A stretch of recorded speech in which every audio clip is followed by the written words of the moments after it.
Hello guys, നമസ്കാരം and welcome back to smart vlogs. Vijay Tamil Nadu മുഖ്യമന്ത്രിയായിട്ട് ഇന്നേക്ക് ഏകദേശം 18-19 ദിവസം ഉണ്ടാവും. ഇത്രയും ദിവസത്തിൻ്റെ ഇടയിൽ DMK TVKയ്ക്കു നേരെ വളരെ മോശമായിട്ടുള്ള അഭിപ്രായങ്ങളാണ് പറഞ്ഞുകൊണ്ടിരിക്കുന്നത്. അവരുടെ ചാനലിൽ അതെല്ലാം വലുതാക്കി കാണിക്കുന്നുമുണ്ട്. അവിടെ ഒരു പെൺകുട്ടിയെ കാണാനില്ല, ഇവിടെ ഒരു പെൺകുട്ടിയെ കാണാനില്ല. സ്ത്രീകളെ പീഡിപ്പിച്ച TVK അനുഭാവി എന്നും സ്ത്രീകളെയും കുട്ടികളെയും മാത്രം സംബന്ധിക്കുന്ന പീഡനങ്ങൾ നടക്കുന്നു എന്നും അതിനെപ്പറ്റിയുള്ള ന്യൂസ് മാത്രം വലുതാക്കി അവരുടെ സ്വന്തം ചാനലിൽ കാണിക്കുകയും ചെയ്യുന്നു.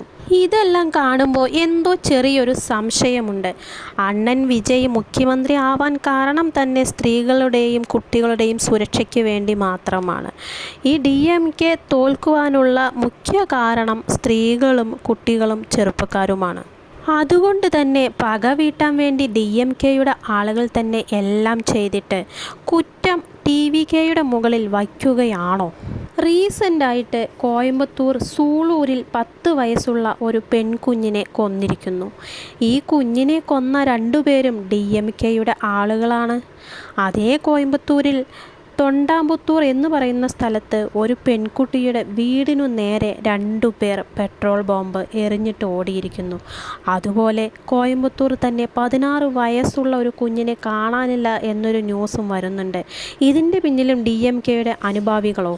ചെന്നൈയിലുള്ള കൊളത്തൂരിൽ തുടർന്ന് കറണ്ട് പ്രോബ്ലം ഉണ്ടായപ്പോൾ TVKയുടെ മന്ത്രി തന്നെ നേരിട്ട് പോയി EB ഓഫീസിൽ അന്വേഷിക്കാൻ പോയിരുന്നു. അവിടെയാണെങ്കിലോ DMK കീ കൊടുത്താൽ ചലിക്കുന്ന പാവകളായ അധികാരികളും ഓരോ കാരണങ്ങൾ പറഞ്ഞ് കറണ്ട് ഓൺ ചെയ്യാതിരിക്കാനുള്ള പണികൾ നോക്കുകയായിരുന്നത്രേ അവർ.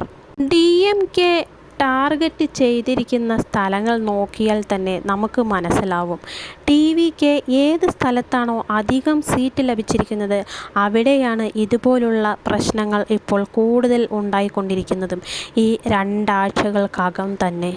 റീസെൻ്റായിട്ട് വിജയ് കർഷകരുടെ ലോൺ എഴുതിത്തള്ളും എന്ന് പറഞ്ഞിരുന്നു.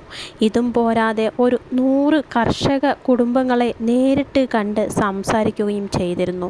എന്തായാലും CM വിജയ് തമിഴ്നാട്ടിൽ ഒരു പുതുയുഗം തന്നെ ഉണ്ടാക്കും, സംശയമില്ല. DMK ജനങ്ങൾക്ക് നല്ലത് ചെയ്യുകയുമില്ല, നല്ലത് ചെയ്യുന്നവരെ അത് ചെയ്യാൻ വിടുന്നുമില്ല. TVKയുടെ പിന്നാലെ നടന്ന് ബ്ലാക്ക് മാർക്ക് ഉണ്ടാക്കാൻ നോക്കുന്ന ഈ കുൽസിതം ഭരണത്തിലിരിക്കുമ്പോൾ DMK കാണിച്ചിരുന്നെങ്കിൽ തമിഴ്നാട്ടിലെ ജനങ്ങൾക്ക് അതിൻ്റെ ഗുണം കിട്ടിയേനെ. വീഡിയോ ഇഷ്ടമാവുകയാണെങ്കിൽ ഒന്ന് കൂടെ കൂട്ടാൻ മറക്കല്ലേ. അപ്പോൾ അടുത്ത വീഡിയോ ആയിട്ട് കാണാം. Tata, bye bye.